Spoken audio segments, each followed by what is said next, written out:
పేరు బాణరామారావు. నేను తిరుపతి నుంచి వస్తున్నాను. సో తెలుగు పైన నేను ఒక ప్రైవేట్ స్కూల్లో తెలుగు ఉపాధ్యాయుడు. తెలుగు పైన అభిమానంతో ఇంత దూరం నేను రావడం జరిగింది.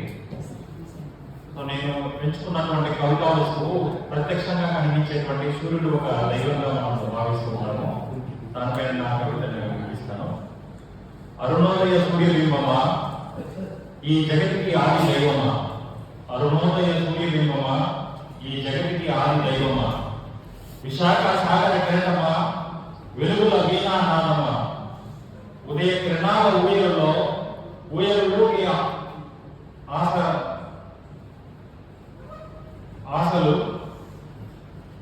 పొలిమేరుల పైన పసిడి వర్షం కురిపించే ప్రకృతి ప్రయాణమా, పర్వత శిఖరంపై పిలుపువై పరుగులు తీసే పరాక్రమమా, శ్రమజీవుల చమన చుక్కలలో శాశ్వత విజయ సందేశమా, గాలి గీతాలు గానమై గుండెలో నీవు గర్జనమా, యువ రక్తం రగిలించే యుగ యుగాల ఉద్యమమా, చీకటిని చీల్చే వెలుగునిచ్చే చైతన్య జ్యోతి రూపమా, మనిషి మనసును మేల్కొల్పే మహోన్నతమైన స్వప్నమా, అరుణోదయ సూర్య బింబమా ఈ జగతికి ఆది దైవమా, విశాఖ సాగర కిరటమా విజయ పదనానికి మార్గమా. ధన్యవాదాలు.